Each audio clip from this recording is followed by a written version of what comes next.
When you've just moved to a new country, finding a suitable place to live can be quite challenging. And if you're rather particular about the place to live, then you do want to have options to choose from and not just pick the next best thing available to you. If you are a person who prefers to have their own private apartment and not share an apartment or even a room with other people, then I would definitely recommend you to check out property management companies. Property management companies are companies who own apartment buildings, and normally not only just one apartment building, but oftentimes they own several 10, 20, or even 30 apartment buildings in a city or within one country. So the benefit of this is that they have a lot of units available for you to choose from. But you might be intimidated at first because you might think that renting at these property management companies is too expensive. But this might be the case because what you were looking at were expensive apartments and luxurious condominiums. So if you are on a budget, then what you need to look out for are property management companies that own and manage buildings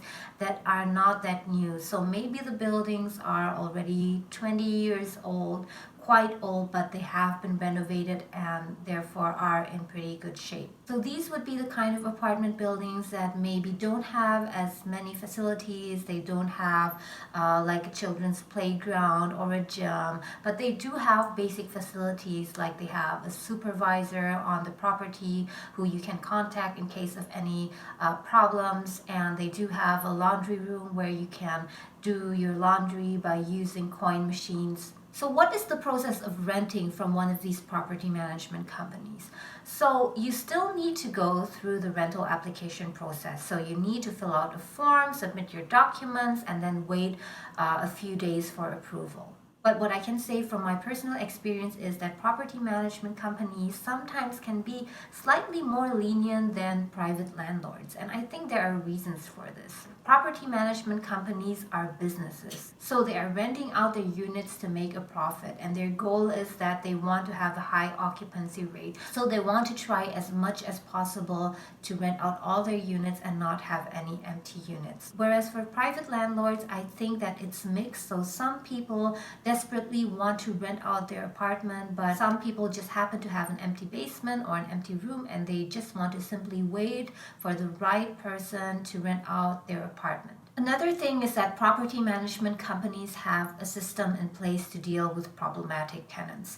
I don't mean that they can just come to your unit and kick you out, but they do have a management team. They have people who take care of administration to see if you pay your rent on time or not, and they have lawyers, and they have experience in dealing with problematic tenants. Whereas individual landlords might be a bit more concerned about coming across problematic tenants because that person would live in their house and sometimes even together with them. And if this tenant would be problematic or cause any kind of trouble, then it would be quite difficult for the landlord and quite annoying to have to deal with this tenant on their own. And also property management companies have a long history of dealing with different kind of tenants. So they have experience in the selection process. So even if, for example, you don't exactly fulfill all the requirements that they ask for, but there is the possibility that you can supply them alternative documentation that they will accept,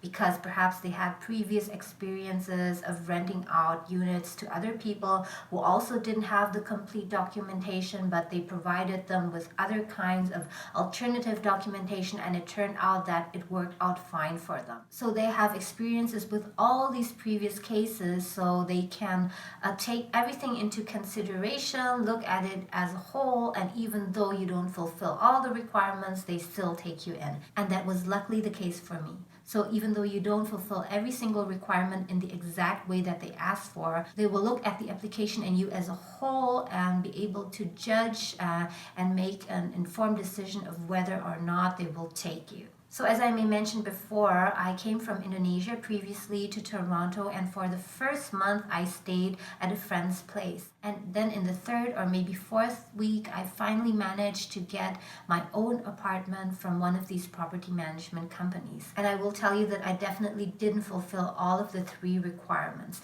which is one, proof of income, 2 references, and 3 credit history check. But I got accepted nonetheless, and now I will share with you how I did it. So for number 1, proof of income, and number 3, credit history check, what the person or company renting out to you basically wants to know is whether or not you will be able to pay the monthly rent on time. So that is all that they want to know. And the easiest way, of course, for them to know is if you have a stable monthly income that is sufficient to pay the rent, and also if you have a good credit score, which in general means that you were always able to pay your debt on time. So when I arrived in Toronto, I definitely didn't have this because I didn't have a job yet and I didn't have Canadian credit history. So in the beginning, I was pretty lost here. So what could I possibly give them? So how could I possibly prove to them that I could pay my monthly rent? So what I did is I simply gave them printouts of my bank statement here in Canada and also from my home country. So you might ask, what bank statements? Like you just arrived, how can you have a bank statement? So what I did was, the moment I arrived in Canada, what I did first was to purchase a local telephone number and then open a local bank account here in Canada. And then what I did was to transfer some money from my home bank account to my local Canadian account. So that way I could ask my Canadian bank to print out a statement that said that I own a certain amount of money here in Canada. And when I was still in Indonesia, I also asked my local bank to print out a bank reference for me, very important here in English language, that stated how much money I had in my bank account. So I presented these 2 documents combined to the property management company, and they took a look at it and they were pretty happy with it. So you might ask, like, how much money do I have to have in my account? Does it have to be like a super large amount of money? And I would say no, but you would need to show that you have enough money to cover, let's say 3 or 6, 7, 8 months of rent. So no one knows the exact amount, but of course, the more money you can show, the better.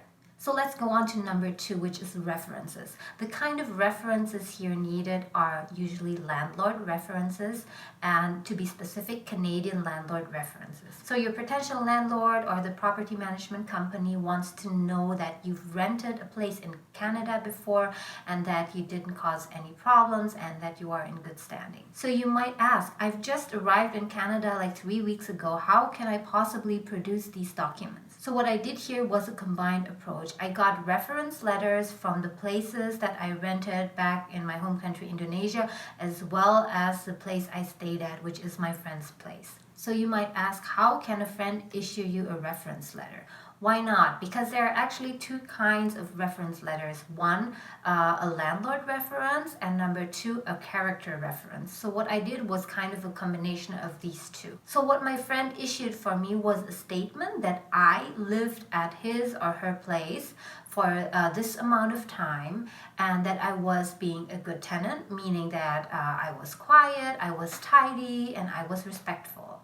And then they signed the letter and put their contact number and their address there. And this is already sufficient for one reference letter, because this means that there is an actual person here in Canada who can be contacted and who can vouch for you and your character. So what I will advise you for this reference letter is, don't make anything up. Like, don't add anything that is untrue in your reference letter. Just simply ask your friend to state the basics in the letter. The person's name and where the property was located and how he or she thinks that you behaved while staying at their place. And I also provided landlord references from my home country in Indonesia. So there was a time where I stayed at my own house, but there were also like several times where I rented a place.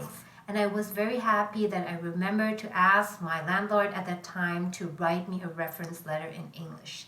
So even if you've rented a place and that was perhaps several years ago, you can always contact the landlord if you have a good relationship and just ask the landlord, would you be able to write me a reference letter in English? You could also even draft a letter for him or her to make their work easier, and then you simply email it to them and then ask them to sign it for you. So I had 2 landlord references from my home country as well as 1 local Canadian references, which makes 3 in total.